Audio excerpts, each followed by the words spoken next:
Hello everyone, आपका अपने channel Times of B Ed classes में स्वागत है। आज हम क्वेश्चन की आंसर राइटिंग करेंगे। चिंतन को परिभाषित कीजिए, यानी थिंकिंग क्या है और चिंतन के प्रकार भी बताइए। ये क्वेश्चन वेरी इंपॉर्टेंट क्वेश्चन है और लगभग हर बार एग्ज़ाम में या 1-2 साल गैप करके आता ही है। तो देखेंगे चिंतन क्या है। चिंतन एक जटिल मानसिक प्रक्रिया है। चिंतन का कार्य हम दिमाग से करते हैं, इसलिए वो मानसिक प्रक्रिया है जिसमें सूचनाओं का कुशलता से उपयोग होता है। इस प्रकार की सूचनाएं ज्ञानेंद्रियों जैसे कि दृष्टि से, श्रवण शक्ति से, वाक शक्ति से और पर्यावरण के साथ ही साथ स्मृति में संचित पूर्व काल की कतिपय घटनाओं से एकत्रित की जाती है। मतलब चिंतन की जो विषय वस्तु रहेगी वो कहाँ से आएगी? दृष्टि, श्रवण शक्ति, वाक शक्ति, पर्यावरण से आएगी। अतः चिंतन एक रचनात्मक प्रक्रिया है। मतलब बिना चिंतन के तो कोई कार्य हो सकता नहीं। ये एक क्रिएटिविटी है।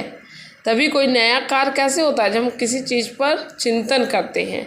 अर्थात यह किसी घटना या वस्तु की प्राप्त सूचनाओं को नवीन रूप से रूपांतरित करने में हमारी सहायता करती है।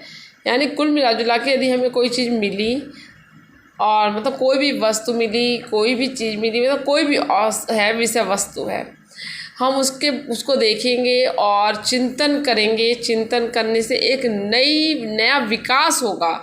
वही विकास किसका परिणाम है? नया विकास चिंतन का परिणाम है। मतलब चिंतन एक बहुत अच्छी चीज़ है, पॉजिटिव चीज़ है, जिसका रिजल्ट एक सुखद परिणाम होता है। साधारण भाषा में एक नवीन परिणाम निकलेगा।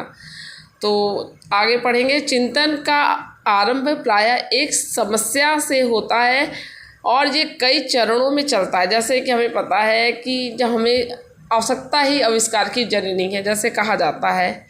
तो कोई प्रॉब्लम आई, हम उस पर चिंतन किए उसका हल ढूंढने के लिए, तो ये कई चरणों से गुजरती है। जैसे निर्णय लेना, अनुमान करना, संक्षिप्तीकरण, तर्क करना, कल्पना करना और स्मरण करना।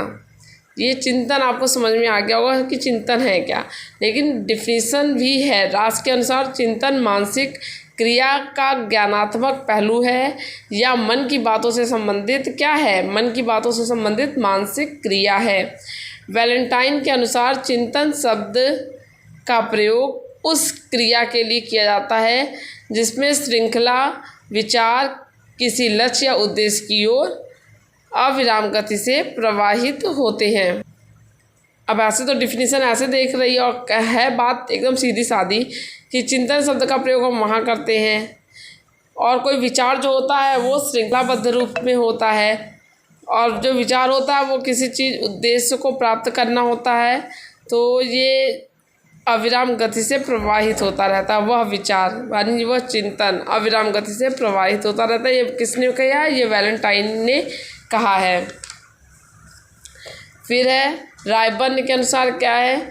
चिंतन इच्छा संबंधी प्रक्रिया है जो किसी असंतोष के कारण आरंभ होती है। यानी हमें कहीं पे असंतोष है तो फिर हम उस चीज़ पर चिंतन करना शुरू करेंगे।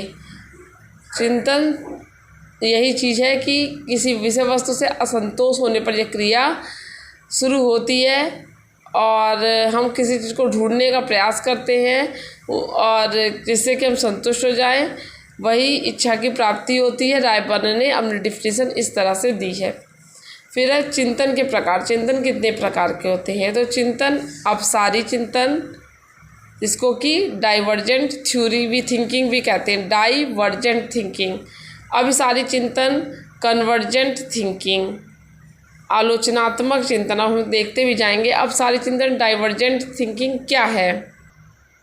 तो इसमें होता है कि हमारे पास कई समाधान को सॉल्व करने के कई तरीके होते हैं। ठीक है, डाइवर्जेंट कई तरीके होते हैं, लेकिन उसमें जो सबसे अच्छा तरीका होता है उसी को चूज़ करते हैं।